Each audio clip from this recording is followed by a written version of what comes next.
crowd today, and I know I said 20,000. I think we ended up with 15,000. So you're not just telling our players, now we're taking a step to get this program headed back in the right direction. Because you see the support that we're getting from the outside, the fan support, and this community wants a winner. So we continue to take the steps we need to take and to continue to improve, then we're going to get this program back to where it needs to be. And you look at us today, you know, you go down early, it scared me to death when we lost Cupper and then we lose Mack, but I think both of those guys are going to be back and we're going to be fine, especially when we start the fall season. But we've been able to escape injuries this spring because we ain't had many injuries at all, and the guys at the key positions have been able to practice and they get better. And you look at us offensively, Teddy Bridgewater continues to improve. He made some really outstanding throws out there today.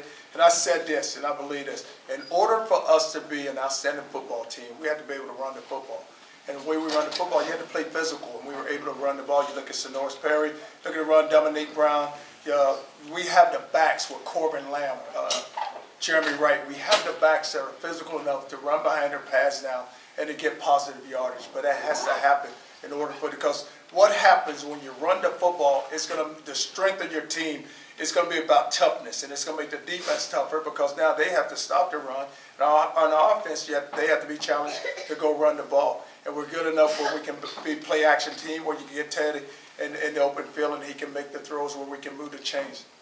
Defensively, I spotted the team 21 points because I just wanted to see if we can come back and our defense could hold them. I think they ended up giving up 3 points, which says a lot about their defense. But you have a lot of starters coming back on our defense. They should play like that. You look up front with Brooks, you look at Brandon Dunn, you look at B.J. DeBose, you look at Malden, you look at Mount. You have guys that can make plays. You have guys that can rush the passer.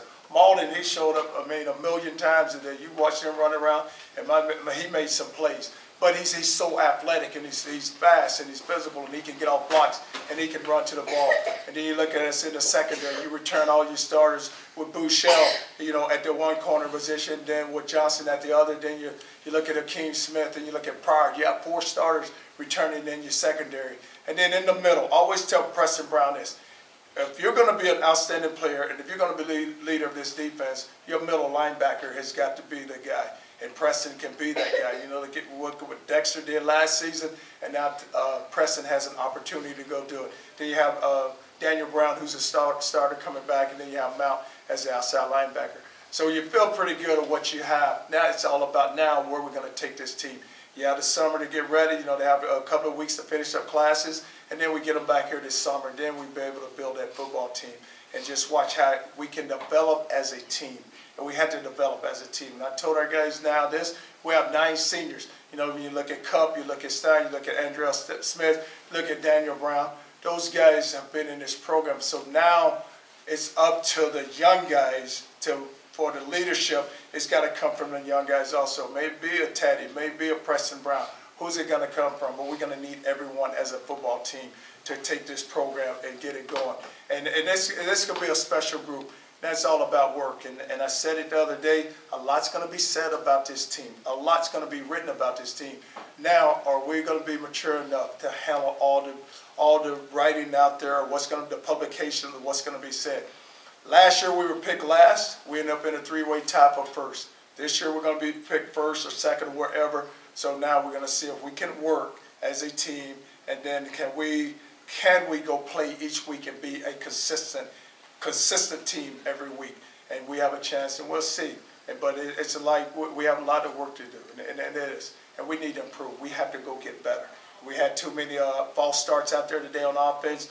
I think it may have been 8 to 10. That's way too many for our offense because we're not good enough to go have a false start and get behind the chains. And it's 1st and 10, now it's 1st and 15, or 2nd and 5, and it's 2nd and 10. We're not a good enough football team. We just can't make those mistakes. So it has to be positive yardage, and we don't ever want to get behind the chain. And defensively, we had to dictate the flow of the game where we need to bring pressure. We need to keep pressure on people. And we have to be able to play man coverage. And then the kicking game, you see Wallace, he hit a big kick out there today. Well, what we needed. There was no pressure coming, but it's going to be key now when the pressure comes. Can he stand out there and go bang the ball and hit those big field goals? But this team, like I said, we have a lot of work to do. You are 3 years into it now. No one would expect us to be where we are right now. No one expected that. And I tell our coaching staff all the time, it's just an tribute to those guys, how hard they worked to get this program headed back to where it was. People said you couldn't get it done. Now we'll see if we can do it, and just as a coaching staff, can we provide that leadership also, and can we head it in the right direction? You are by a chance down 21 points at one point that passing game, and Teddy can get it going.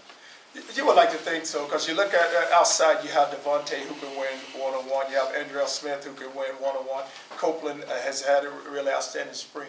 But when you're able to run the football, it doesn't make you one-dimensional.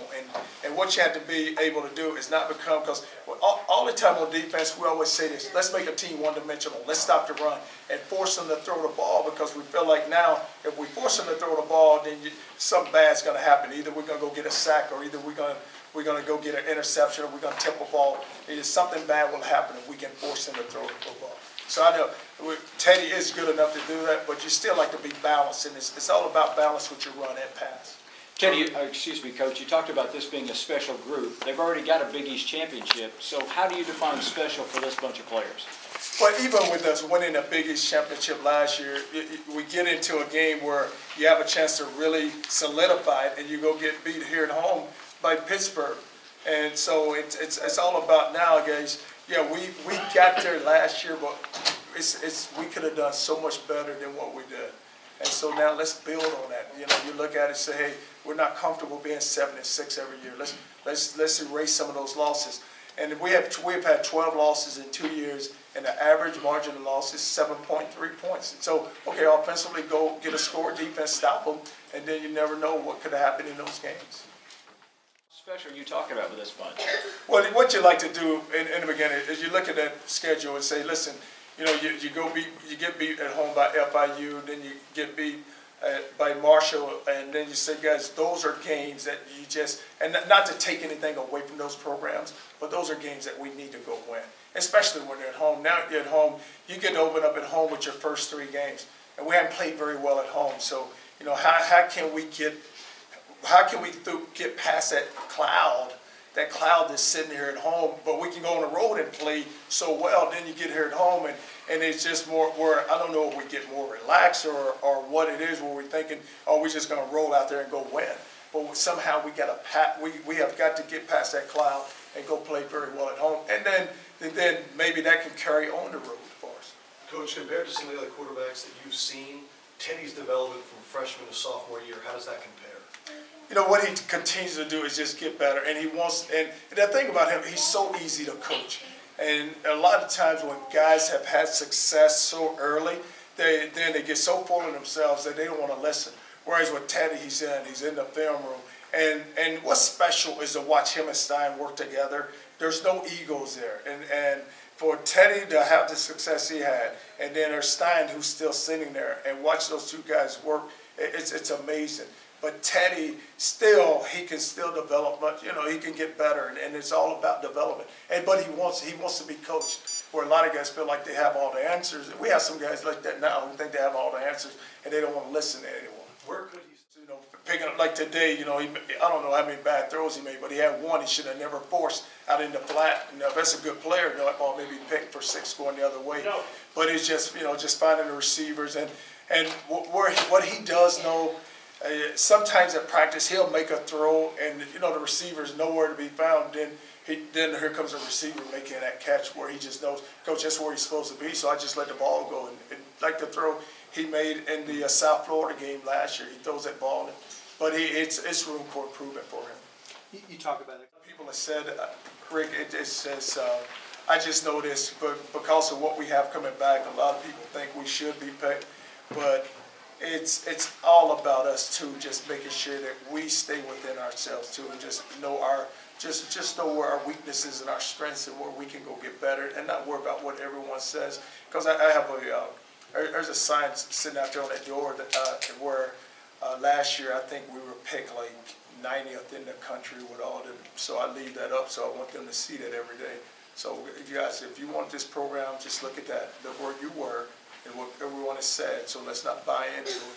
Let's just continue to work, and just let's speak within this room. Let's speak by the way we play. Scott Radcliffe has 9 catches. catches, but he catches the ball and he moves the chain. And the thing about him is that he makes the tough catches. And it's not about him. He don't have to run away from anybody. Just get open. And it's with him where he's placed is a lot of matchup. So it's him on a linebacker or it's him on the nickel backer. So you feel like we can win that battle, and that's where the ball. And it's an easy throw for the quarterback because he's an inside receiver, so he can just see the lanes open up for him.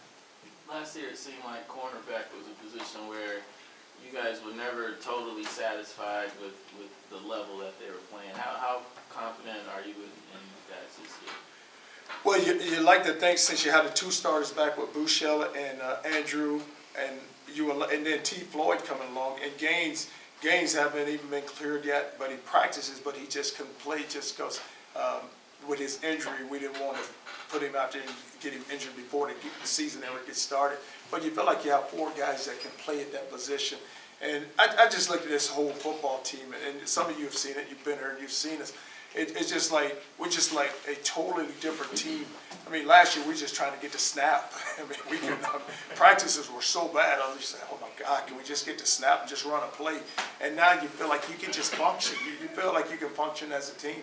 You know, even going out there today, it's like, wow, it's just like a breath of fresh air that you look like you're finally beginning to look like a football team. You know, some positions we have to get better at, but you're beginning to finally look like something. Last year, too, my favorite term you used was fake juice. Do you think that will ever be a problem with this team? Well, you like to think it wouldn't be, but what you think now within your program, even with the seniors that you have now, they're your this is your program. You know, a lot of times, you know, because I look at it, and Stein and Cup and Andrell and them have been here 3 years now, so they're used to the coaches.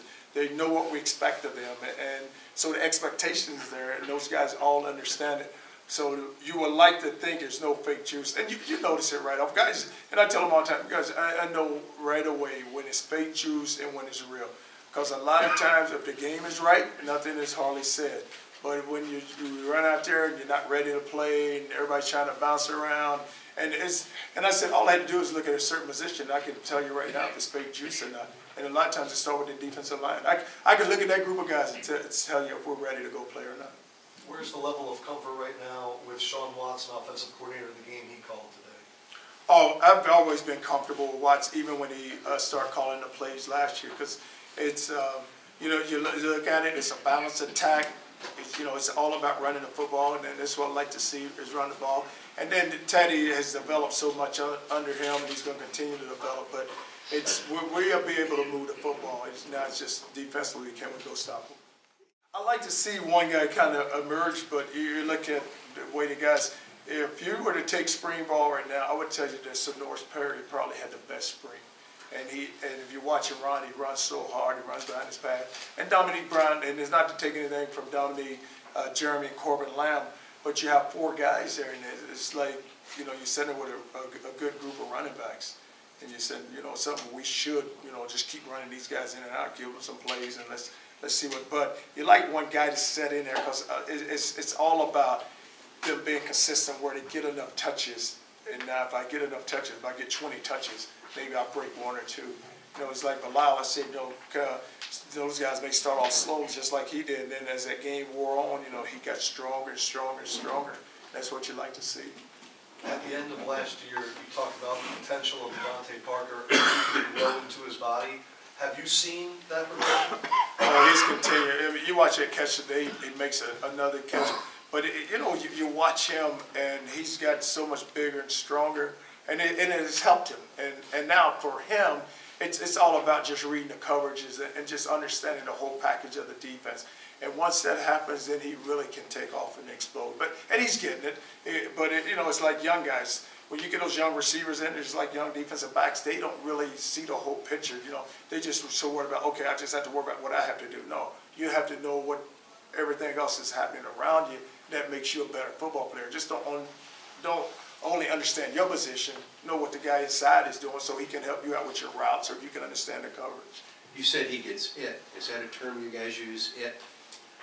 Well, it's not so, you like to say it, but you just make sure that you understand what's going on. You're able to stay together, and so it's all about continuity. And now that and when you look at a coaching staff, where guys now know the personality of the other guys. So now you don't have to walk in. If a guy says something, he doesn't have to worry about this guy, getting his ego busted or whatever. But it's no egos. I tell them all the time, guys, there's no egos around here. So, check your ego at the door. If someone want to ask you a question, just answer it. Now, we want to discuss it, we'll discuss it, so you have a chance to defend how you feel, and this guy can say what he says. But it has. The coaching staff has been together, and it's just been fun to watch how guys have really worked. So they are. So now guys understand the personalities of one another. And that's what it is, because I've been on staffs where you walk in and you can't say something because you think this guy is going to get offended, and then the argument starts. But it's no arguing going on here. I mean, if a guy says something, he says it. If you don't like it, it's too bad. Well, he has an opinion.